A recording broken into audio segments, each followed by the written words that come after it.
Welcome to Quit to Win, the show where we explore the moments people have to let go of destructive pattern, limiting identity, and internal battle in order to rebuild their life with purpose and clarity. Today, guest didn't just quit drug; he quit an entire identity. Matt Gray spent years as a self-described worst-case addict, entitled, manipulative, and insulated from consequence by weights and denial, with over 20 years of sobriety and a memoir called God Doesn't Relapse, dropping soon. Yes, it's really a pleasure and honor having you on the show, Matt. Thank you very much for having me. Yeah, thank you so much, Matt. So, Mans, you had money, connections, and a father who cleans up every mess. What does rock bottom look like when the floor keep getting raised? Was there a moment no one was coming to save you? Yeah, so when you grow up in privilege, and it doesn't have to be, enabling Yeah, looks like many different things, right? You can still enable your children without a lot of money. And so for me, if there's an endless amount of money coming in, then there's never a desire to be sober. I mean, my life was living hell. The drugs and alcohol were killing me. Eventually, I started at 16, and by 29, my life was a complete disaster. Wrecked cars, wrecked relationships. I burned every bridge in my life, hmm, and I didn't get clean and sober until my family came together as one, and my mom said I'm done, and my father said no more money.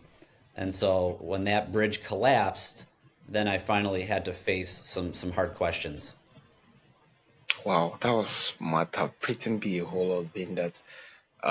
Yeah, really a whole lot, and I can just imagine what it look like being a whole lot. So on your knees praying, what exactly were you quitting in that moment? Was it the drug or something deeper about who you become? So yeah, I went to a meeting when a group of men, and I had heard this many times before. Have you tried getting on your knees to pray? And I Hmm. was very resistant to that.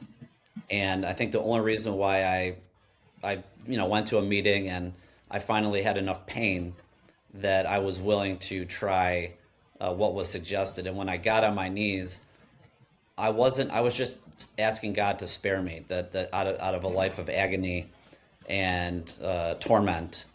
And when I got on my knees for the first time, it was 6:30 in the morning and the room was dark. I had a white light spiritual experience, and I said, God, if you don't show yourself, I'm going to kill myself. And that I had a light, and um, the obsession to remove was lifted instantaneously. Wow, that was really Yeah. amazing, and I'm so glad for that divine intervention. That's really more like came into being, so that you wouldn't take your life at that particular point in time, and it's really lovely. So you cycled through alcohol, cocaine, crack, all meant. What kept you from quitting sooner? Uh, So, it's interesting. When you're young, you think that you're invincible. And because your brain doesn't stop, your brain doesn't stop growing until you're 25 years old, right? So hmm, your maturity, like as a man, when you're 18, you're willing to take big risks. So I didn't have enough consequences, right? So what made me want to stop was uh, my parents setting strict boundaries with myself. hmm, And I think that's one of the important messages of my book is trying to teach parents how to set boundaries and keep boundaries. hmm. 'Cause that's what's happening right now, right? You have a family member that's an addict or an alcoholic, and you just get dragged along with them. But there are ways to love someone from a distance and put boundaries in place that can support their recovery, but not their addiction. Yeah, amazing. This is really lovely, and I'm so glad that's more like you wrote a book on respect of this, and being that you've gone through this experience, yeah, which was really, really more like horrified, just the way you described. And now you're actually more like being a voice championing the cause so that one could actually more like learn from what you've gone through and set better boundaries so that, yeah, you could love from a distance other than being victim of that particular circumstance. And yeah, it's really amazing. And thank you so much for sharing. So quitting the substance is one thing, and quitting that version of yourself is another. Which was harder? I think that quitting drugs was hard, but facing my past was harder. And so, in order to get sober, you have to do certain things. And I think one of the, and I don't represent any program. I got sober in Alcoholics Anonymous, and I don't say that that's the only way you can get sober, but I will say the ninth step in that program talks about restitution. And Hmm. so I had to go back to all the people that I Ooh. manipulated and lied to and stole from. I wasted a lot of time and a lot of money, especially with employers and my family. And so I wasn't going to get better until I faced up to that and made an amends, which is not an apology. It's part apology, but it's also Yeah. part this is I'm sorry that I did this, but this is what I'm doing in my life not to repeat this behavior. And this is Hmm. why I'm sitting down with you. Like for instance, I worked at a place where I would show up to work intoxicated, and I was inefficient. I was rude. My boss would say, "Hey, what's in your orange juice?" And I'd say, "Don't worry about it." Like the way that I spoke to my employers was not very respectful. So I went back and I sat down with all the people I harmed. And once I did that, I had a liberation. There was a Hmm. freedom in my spirit that I could walk around and not be ashamed of who I was. Wow. Wow, this is really, really lovely. And it just speaks volumes to the fact that, yeah, quitting was one thing, which was a bit liberating, but not just that, but having to undergo restitution, going back to those who, yeah, who has been hurt owing to your actions and inactions, and asking for mercy from them. Not just that alone, showing them the plan that you already have, more like in terms of becoming better. That was really amazing. So your father enabled you, and your mother was manipulative by you. When you decide to change, did they believe you?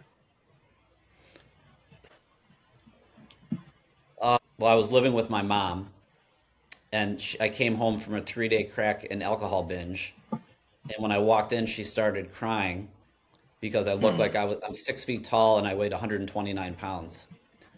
And she said it. Then she gathered herself and said, "If you're going to die, it's not going to be in this house. Get out. I'm changing the locks." And I knew that she was serious this time because she had tried to do that before. And I finally pushed her to her breaking point where she was serious. She was going to throw me out and change the locks. And, my father was my biggest enabler, and he was giving me money up until I was 29 years old. And so that's what I'm trying to tell parents is that if you fund your kids' lifestyle when they're 20, what do you think they're going to have to do when they're 30? So it was a combination of my living with my mom, who said, "Okay, if you're going to drink and drug, it's not going to be in this house." And then my dad finally said, "All right, you gotta. I'm not going to pay all your bills anymore. You have to get a job." And so it was a combination of my parents, but I was serious, and they, yeah, my mom said, "If you're gonna live here, you can't drink and you can't use Yeah. drugs." And then I pulled myself together. Yeah, amazing. That was really lovely. And then having to put boundary by stopping, even if it was almost driving, although it was too late. But I'm so glad that it still work out. And yeah, this is really amazing. So you now have more like a degree. You have a degree, 1,000 hours mentoring other. How did you decide what your new life was going to be to look like? Well, I had 7 years of sobriety before I started working in the field, Mm. and I started volunteering and working with men before I did it professionally. and I found that that was really my calling. That was God's plan for me, to be of maximum service to Him and to give back to this world, which I took so much from. And so I had a spiritual shift in my life, and I realized that I wanted to do this professionally. So I started with a private practice where I was working with men on a one-on-one basis. I would fly them to treatment after an intervention, and once they were done with treatment, I would fly out there and then come and escort them home, and then work with them on a one-on-one basis, going to meetings with them, trying to inspire them. And then I started my own practice, which was primarily with high net worth families. And unfortunately, in addiction, outside of in the treatment center space and the services around it are not covered by insurance. So one of the reasons why I wrote this book was to reach a broader audience, Yeah. to try to help people who may not have a lot of resources. Yeah, amazing, amazing. Yeah, thank you so much for what you do once again. Yeah, it's really lovely the fact that you've gone through it, you have healed from it, and now you become more like yeah, a voice towards those, so that they won't have to kind of fall victim of it. Um, so 20 years sober. What was the hardest year? And it doesn't have to be the first. Correct. The hardest year by far, that's where I came up with the title God Doesn't Relapse, Oh, was year 16 when I got extremely ill from COVID. And I became so ill that I was bedridden. So that means I could barely walk for months at a time. And so there was part of me that wanted to die. And because I didn't know if I was ever going to get well again. And I still have a chronic, um, I developed long COVID, and along with other symptoms that still that I still deal with and have trouble with sometimes. So that was my hardest year, but also my best year, because um, that's when I figured out that there's gonna come a time in someone's life when the only thing standing between them and a drink is the power of God. hmm, Because what happens when you have face a chronic illness, right? When you're a young man, you think I'll be sick when I'm older, right? When I'm 80. But what happens when you're 45 years old and you become chronically ill and you can't play golf and you can't travel and you can't date, right? What happens when you experience some kind of tragedy? That's all of those outside resources won't be yeah, there to save you. And that's when you really have to turn to faith. yeah, amazing, amazing. Thank you so much all for sharing. So you have come from wet, and most people who are recovery didn't. Does that ever make you feel like an outsider sometimes in the community that you serve? Yeah, there's still a stigma, I think, with addiction and with alcoholism and drug addiction. One of the things that, the subtitle in my book is Sex, Drugs, and the Life That Almost Killed Me. Mm, So there's a stigma still around pornography, and that's really crippling young men in this country because of our smartphones and our yeah, the technology.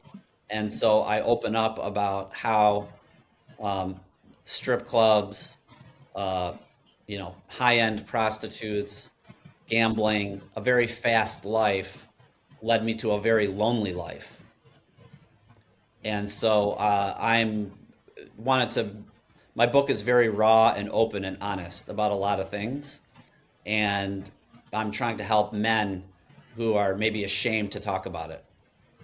yeah, amazing, amazing. I think this is really, really lovely thing that our internet is becoming more like a tool that is widely used, and every young person, even teenagers, must have their gadgets, and just with the button they could actually get to see any different thing at different time, which could actually more like being could able to destroy the features and everything, and just make reference of this being open about it. It's really lovely. And yeah, thank you for what you do once again. So someone listening right now is still functional enough to rationalize it. What does you want? What do you want them to hear from this story? Well, it's important to understand about it about addicts and alcoholics. is that the change has to come from within, Mm. right? I can't force anybody. I can give all the best advice in the world, but if they're not done using, there's really nothing I can say. But if someone is interested in really getting sober and making changes in their life, I strongly recommend two things, and they're both free. One is volunteer work and service work. Mm. So if you see, for me, before I got sober, I felt like my life was meaningless, and all my friends were successful, and I was living in my mom's basement, and I was drinking myself to death, and I felt sorry for myself. So there was a certain amount of self pity. So I picked a mentor who uh, suggested that I get involved in some kind of service work. That means getting Yeah. outside of my help, outside of myself to help someone else, along with prayer, right? So I had never prayed to God in my entire life, and when I combined service work with prayer, I built that into my daily routine. I started to feel better about myself because everybody at one point, right? Like you, I'm sure you have done something nice for someone in your life without Yeah. expecting anything in return, correct? Yeah. Yeah. Right, right. And how does that make you feel? Good, right? Very good. And Like, yeah, yeah. even the meanest people in the world have done something nice for someone at some point. So that was my biggest transformation, was getting outside of myself to go start helping other people. Yeah. Amazing. Amazing. So you title your book, God Doesn't Relapse. For someone without faith, what is the secular translation? Yes, so I have a great story. I know a man who is an atheist, Yeah. and he is a heroin addict, recovered heroin addict. He's been clean for 33 years. He does not believe in God. And one of the things I say is that as close as I am to God, he is as far away. Okay? But he has, for 33 years, gone into a treatment center twice a month, and he speaks to the group of people at the treatment center and tries to help them. So for people who struggle with faith, I always say that service can be your higher power, right? Hmm. You don't have to believe in God to try to help someone else, if that makes sense. Yeah, amazing. Thank you so much. This has really been amazing. So before we get to go, I would love you to actually more like I'll discuss a bit about your book, especially when it relates to family setting boundaries and how it helps their kid. And I would love you to just make reference of that before we get done. Uh, yeah. So, yeah, one of the main themes, as I said in uh, my book is part memoir, but also part case study.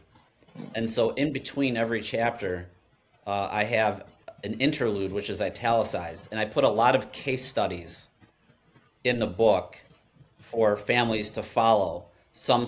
And I put in successful cases and the ones that also didn't work.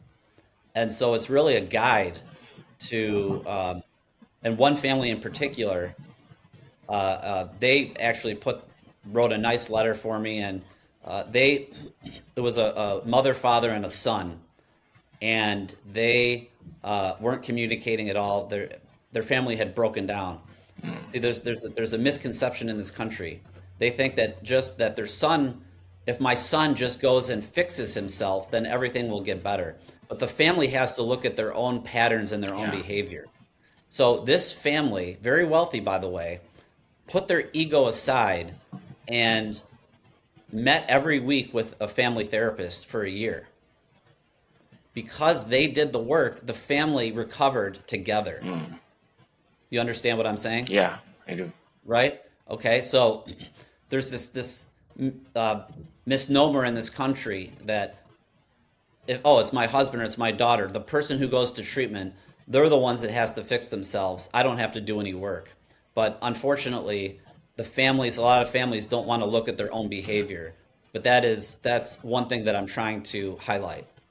Yeah, amazing. I think this is really lovely. Just speak volumes to the fact that when those things come into being, it's not just one person thing. It's the fact that There's a whole lot of different sectors that actually more like make it such kind of behavior thrive, make it yeah thrive, and when getting more like healings, it has to be as a whole, both the family and both end, not just the victim alone. Yeah, this has really been amazing. Thank you so much, Matt.